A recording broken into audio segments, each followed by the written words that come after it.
Hello everybody and welcome to another episode of JTV. I'm really excited about today's interview. This is really fascinating. A friend of mine put me in touch with our guest for today, who is Ze'ev Orenstein, and he's the Director of International Affairs at the City of David. Ze'ev, let's just jump right in. Can you tell our viewers, for those who don't know, what is the City of David? What's your job? What are you guys all about? And what are you trying to achieve?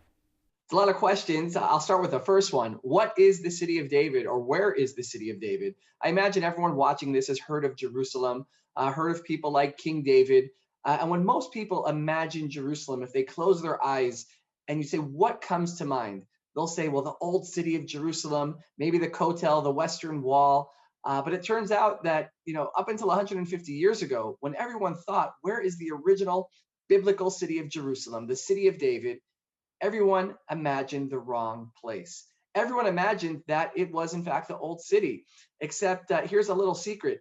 Jerusalem, in this book, the Bible or the Tanakh, in this book, King David was never in the old city. King Solomon was never in the old city. Hezekiah, Isaiah, Jeremiah, they were never in the old city of Jerusalem. In the Tanakh, in the Bible, when it speaks of Jerusalem, it's not referring to the old city, it's referring to the City of David. Now, the reason that we know where the City of David is today, which is just outside the old city to the south of the Temple Mount, is thanks to you guys, to England, to Queen Victoria back in 1867, when she wants to discover the treasures of the Bible, like the Ark of the Covenant. She sends a man by the name of Captain Charles Warren to the land of Israel. He comes to Jerusalem. He wants to excavate on the Temple Mount, the biblical Mount Moriah, the site where the binding of Isaac took place, the site where the two temples stood, except the Ottomans, the Muslims at that time, said, Charles, that's not going to happen. And so Charles Warren, he's not able to excavate on the Temple Mount. So he goes just south of the Temple Mount, comes down to largely barren 11-acre ridge. And without going into all the details now, he comes up with a theory that the original biblical city of Jerusalem, the City of David, the place where Jerusalem began, is outside the old city. And everyone says, Charles, you're crazy. It can't be. There's nothing here. It has to be the old city. And he says, I'm telling you, this is the spot. And over the next 150 years, the City of David becomes one of the most archaeologically excavated sites in the world, the most excavated site in Israel. And today everyone knows that biblical Jerusalem, the City of David, is located not inside the walls of the old city, but just outside. So where exactly just outside? So if you go outside, for those who are familiar with the old city, outside the Dung Gate, right next to the Western Wall, just south of the Temple Mount, that's where the City of David is, literally right next to the Temple Mount, right next to the old city walls coming from the south. Wow, that's fascinating. So I'm glad that England had a bit of a role in figuring these things out. But tell me, what are some of the archaeological discoveries that you guys have found? And how long have you been involved in this for? So I've personally been involved with the City of David for the last 7 years or so. Excavations have been going on here for the last 150 years. And over that time, we've only excavated 1/3 of the site of the City of David. And the reason for that is that today the City of David is a modern neighborhood. It is a mixed Jewish-Arab neighborhood. And so you have people living there, which makes excavating a bit more challenging than you would normally expect in an archaeological excavation. But among the things that are found, it's really an amazing thing where you can walk through the City of David with a Bible in one hand and you see the discoveries in another. We're talking about, for instance, ancient seals with the names of biblical figures that appear in the pages of the Bible. We're talking about inscriptions that affirm events that took place in the Bible. I'll just give you one example. About 5 years ago, there was a seal that was uncovered in one of the excavations right next to the City of David. And the name on that seal, dating back some 2,700 years, is Chizkiyahu ben Achaz Melech Yehuda, Hezekiah, son of Ahaz, king of Judah.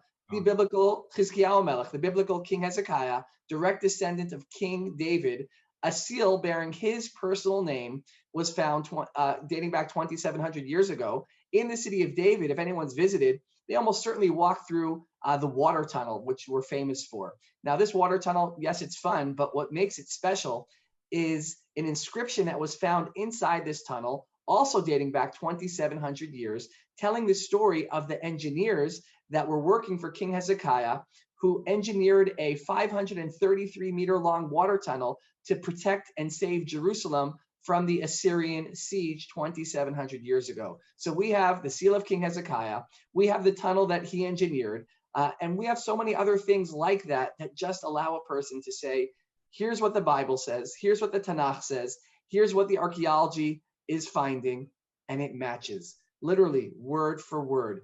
Here's the event, here's the discovery, here's what it says inside the Tanakh.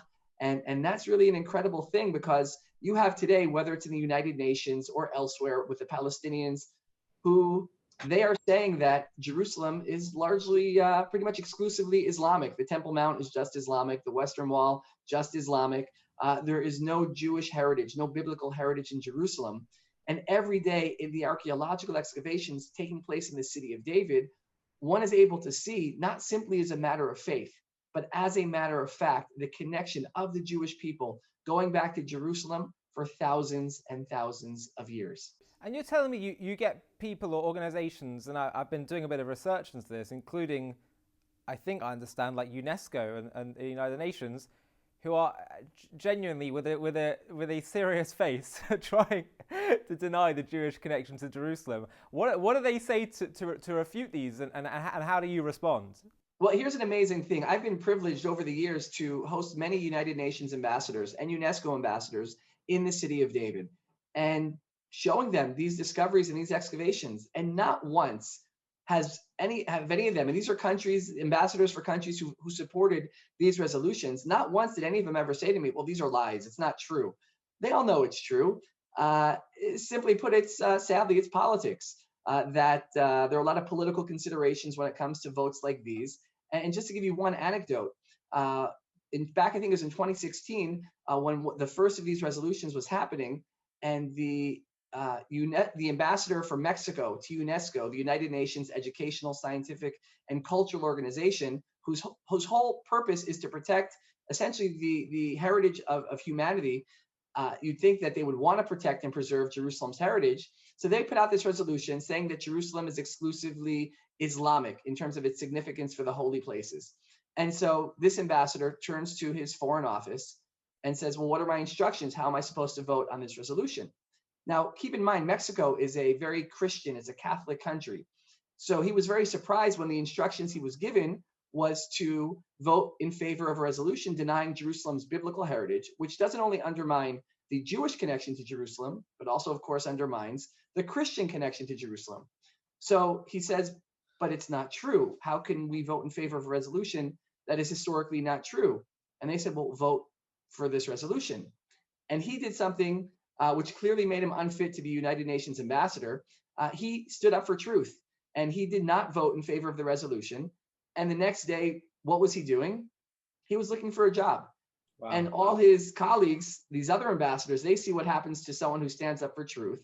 They like being ambassadors, and so they're not going to make the same mistake that he did. And so they vote in favor of these resolutions, even though none of them actually believe it. I've gotten to guide unofficially leaders from Muslim countries in the region, and they come also, and they acknowledge, off the record, of course, that they know that the Jewish people have history and connection to Jerusalem going back thousands of years. But again, due to religious considerations, political considerations, they're not always able to say what most people know to be true. And hopefully, in the spirit of the last year or so with the Abraham Accords, maybe that will slowly begin to change here in the region. Yeah, I am hopeful. I am hopeful. So hold on. So if the city of David, does the Temple Mount not count as part of that? So the Temple Mount is the crown of Jerusalem. That in ancient times, what was Jerusalem? It was the ridge just beneath the Temple Mount, and the Temple Mount was the top. One of the things that was revolutionary in terms of the Bible and what it introduced to the world was, if you would go to ancient Babylon, ancient Egypt, the king or the pharaoh, they were like the god. They could do no wrong. They were all powerful, all knowing. And one of the things that the Bible, the Torah, makes very clear to the king is that you may be the king, but there is someone above you, and that's God. And therefore, wherever the king's palace might be at the top of the city of David, when the king looked out his window, what did he see above him? He saw God's home. He saw the Beit HaMikdash. He saw the temple. He knew that he was answerable to a power above him, which was Hashem, which was God. And so if you imagine Jerusalem as a hill, a slope, so you have the city of David on that slope, and at the top of the slope, at the top of the hill is Mount Moriah, Har Moriah, or the Temple Mount, Har Habayit, which is where the temple stood. And so yes, basically Jerusalem in biblical times was largely the city of David and the Temple Mount together. And do we know where King David's palace would have been? Would it have been particularly grand or not so grand? What do we know about it? So one of the most exciting, and I would say exciting from the perspective both in terms of the significance of the discovery, but also the debate that it ensued as a result of this discovery, was in 2005, world-renowned archaeologist Dr. Eilat Mazar came into our visitor center and told us that we needed to move our offices. We asked her why. She said, beneath your feet, you will find the palace of King David. Now, that's a bold statement. We end up moving our offices. She digs down together with the Israel Antiquities Authority, and they find massive walls, more than 8 meters thick, belonging to a monumental structure dating back some 3,000 years. Of course, 3,000 years ago is the time of King David. Now, the debate amongst archaeologists is, was this the palace of King David, or does this palace date to about 100 years after David? What is clear is that this was the royal government center of the Davidic dynasty. Now, we have yet to find a sign saying, welcome to King David's palace. Maybe one day, as we continue the excavation, we will find something making it crystal clear that David lived there. But it is clear that this was the source of rule for the Davidic dynasty, and quite possibly for King David himself. But we know with absolute certainty, again, as King David never visited the Old City, never visited the Western Wall, those things did not exist in the time of David. The Western Wall that we know today is about 1,000 years after King David. So the Bible recounts, where was King David in Jerusalem? He was in the city of David, which means that his palace was somewhere in the city of David, and quite likely the one that we've discovered back in 2005. Right. And would it have been a similar kind of palace to other sort of royal palaces of ancient times, or would it have been something a bit less grand? Do we know much about that? I think it was more modest. I mean, Jerusalem, during the time of David and Solomon, you're talking about a population probably of about 5,000 people, maybe. What made Jerusalem unique and singular in the world was not the architecture, was not its size, was not its power, was not how many soldiers it had or how many people living there. Really, what's made Jerusalem timeless and so significant over thousands of years is the wisdom, is the values that came out of Jerusalem. In a certain sense, the Torah, the values of the Jewish people, of our faith that have come out of Jerusalem, which have impacted billions of people around the world. There's not a single civilization in the world today that has not heard of King David, that has not heard of Jerusalem, that has not been touched in some way by the values that came out of Jerusalem. And so what made Jerusalem special was not, what did the king's palace look like? Although certainly, the Temple of Solomon and also the temple during the time of Herod were magnificent structures, but that's not really what made Jerusalem special.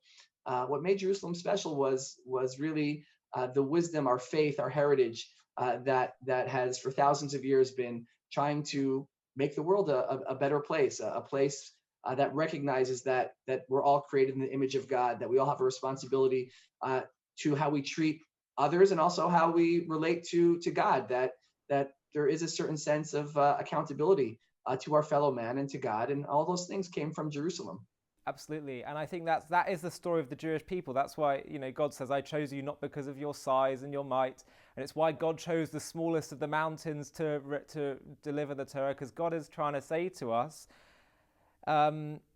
that physical might isn't where you find Him, and it's in the still small voice, and that's what it means to be in God's image. It's not about dominance and dominating others. It's about actually making space for others. What's amazing about that is when you think of the the empires who built all the big monuments and had the huge palaces. So you could go to the Colosseum in Rome and you can see the pyramids in Egypt. But where are the pharaohs today? Where's the great Roman Empire today? And the answer is museums and history books with some monuments left behind. And yet the Jewish people were still here. Our heritage, our traditions, our teachings are still as relevant today as they were thousands of years ago. And really Western civilization has been built largely on the heritage of the Bible, of our faith. And that's something that is the greatest monument of all. And that has long endured past the Greeks and the Romans and the Persians and the Babylonians, and our power coming from our ideals and our values and our faith, which we seek to share with the world, that is enduring. And can you talk a bit about the city of David and its influence in inspiring Western civilization? So if you think of Western civilization and what people call the Judeo-Christian heritage, so it's really an amazing thing. In 2004, at the southern end of the city of David, there's a road. And in our faith, we have a teaching which is God has many messengers. Harbei shluchim lemakom. Now, in this case, the messenger was a busted sewage pipe. Because what happens is that there's a sewage pipe beneath the road, it explodes. Now the municipality has to send in construction crews to repair the sewage pipe. But the Jerusalem is not just any municipality, and the city of David is not just another part of Jerusalem. And so you don't only send in construction crews, you also have to send in archaeologists. And the archaeologists are overseeing the construction. They hear the bulldozers and dump trucks doing their work.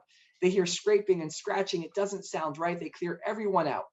And it turns out that in repairing the sewage pipe, they had uncovered a series of ancient stone steps dating back some 2,000 years. And they realized they had uncovered the steps leading down to the ancient Brechat HaShiloach, to the Shiloach pool, or the Pool of Siloam. Now, the Pool of Siloam has deep significance for Christians, but for the Jewish people, in the Tanakh, it tells us that there are 3 times a year where all of Israel has to go up to the Beit HaMikdash, to the temple. We're talking about Pesach, Shavuot, and Sukkot. Now, before you can go up to the Beit HaMikdash, you need to purify. You need to go to a mikvah to cleanse. The historian Josephus says that, say, on Pesach, on Passover, 2,000 years ago, you would have had nearly 3 million people going up on pilgrimage to the temple. That's a lot of people. The Pool of Siloam, Brechat HaShiloach, is the size of 2 Olympic-sized swimming pools. Wow. That pool has been discovered in the city of David. It's being excavated. And then the archaeologists said, well, if we know where the Shiloach pool is, and we know where the Beit HaMikdash, where the temple stood on the Temple Mount, about 700 meters up from the pool, about half a mile. So they said, how did everyone get from the pool up to the Beit HaMikdash, up to the temple? They widened the excavation, and what they found and what's being excavated as we speak is perhaps one of the greatest archaeological discoveries of the last century. They discovered the pilgrimage road, the very road that our ancestors, yours and mine, walked on 2,000 years ago when our ancestors went up on pilgrimage to the temple, to the Beit HaMikdash. The actual road with the actual flagstones, the very place where they were laid 2,000 years ago. It's not that the archaeologists came and put them there today. It's the actual road. And the road itself is probably about 10 to 15 meters wide. It's a very, very wide road. We're only excavating a narrow portion of it north-south right now. And in a few years' time, people will be able to literally walk in the footsteps of the Bible in a certain sense. I mean, I've been asked by world leaders, well, did Jesus walk on this road? I said, well, Jesus 2,000 years ago, he was Jewish. He would have gone with all the other Jews to the Pool of Siloam to purify, then gone up along the pilgrimage road in the city of David, all the way up to the Beit HaMikdash, to the temple. The Shiloach pool in the city of David, we know, is 100% the Shiloach pool. The pilgrimage road is 100% the pilgrimage road, and the Temple Mount is 100% the Temple Mount. It's all real. You could see it. You could touch it, literally walking in the footsteps of our ancestors. And this has significance, not just to the Jewish people, but to Christians as well. You're talking about, a half mile that I think is the most significant half mile in the world, because there's no place in the world that has more significance to more people than that half mile stretch from the Pool of Siloam in the city of David all the way up to the Temple Mount. And all of this is underground? The pool is outside. Most of the pilgrimage road today is underground with the neighborhood above. And then when you come out by the Temple Mount, that's outside again. But again, that's one of the exciting things about the city of David is you have to balance the ancient and the modern. We have to respect the people who are living in the neighborhood today, while at the same time making the heritage and the history that's below, that has significance to billions of people, accessible. And that's one of the complexities and challenges that we have in Jerusalem. But I think it's also one of the beautiful things that Jerusalem, the city of David, is alive. There are people living there today. It's a beautiful thing. It's not a relic from the past that once upon a time these things happened. No, the city of David is alive today, and its history and heritage that we're uncovering is part of that story. And what's happening in the city of David today is also part of that story. The way I view it are discoveries like the Pilgrimage Road.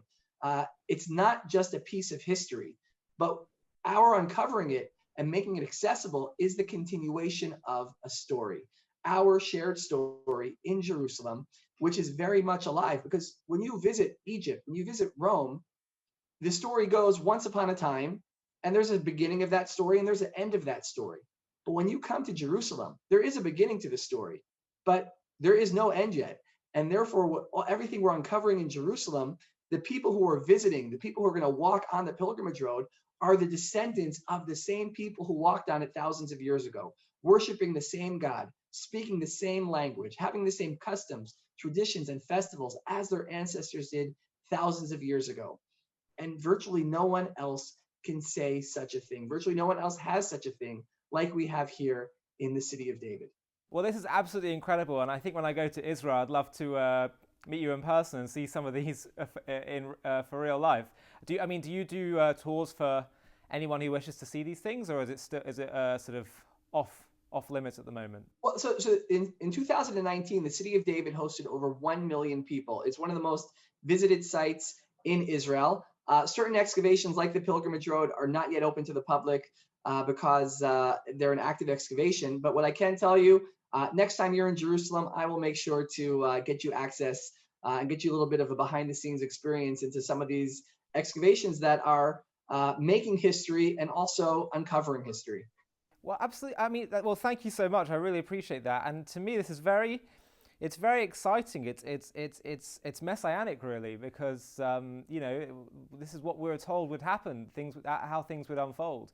The last question I want to ask in relation to that is, what about the vessels of the temple? Would you expect to find them in the city of David, or would they only be sort of directly under the Temple Mount? And have you found any vessels of the Beit HaMikdash? Well, the closest thing I would say that we've come to finding something related to the temple is in the drainage channel beneath the Pilgrimage Road. About a decade ago, archaeologists found a small golden bell. And the golden bell is in the shape of a pomegranate. Now, if you're familiar with the book of Exodus, when it describes the garments of the high priest, it mentions that on the hem of his robe are small golden bells in the shape of a pomegranate. And so archaeologists believe that perhaps this small golden bell actually came from the robe of the high priest, that it fell off the robe at some point walking along the Pilgrimage Road and was found down in the drainage channel below. In the same excavation, archaeologists found a small etching of a menorah. It's one of the earliest etchings of a menorah ever discovered, dating back some 2,000 years, perhaps etched by someone who maybe had seen the menorah in the Beit HaMikdash himself. And so while we have not found the treasures like the menorah or the Ark of the Covenant or any of the others, as for where they may be, they quite likely were taken away, whether by the Babylonians or by the Romans at some point. The Ark itself, we know, was hidden away during the time of King Josiah, Yoshiao. Is it still hidden beneath the Temple Mount or somewhere nearby? It's quite possible, but that is still a mystery that we're going to have to wait a little bit longer to solve. Well, I believe at the deemed time, God will lead you to find these things, and I think it's just for anyone that's paying attention to this and to what the city of David are doing. It's incredibly exciting. It should give us a sense of hope, a sense of possibility, and that as the Jewish people's story should attest anyway. There's something very obviously divine going on that is very hard to ignore. So Ze'ev, thank you so much for your time. It was a real pleasure to meet you. Pleasure. Let's do this again sometime when we learn about some new discoveries. We'd love to do that. And Hatzlacha with all your work. Thank you.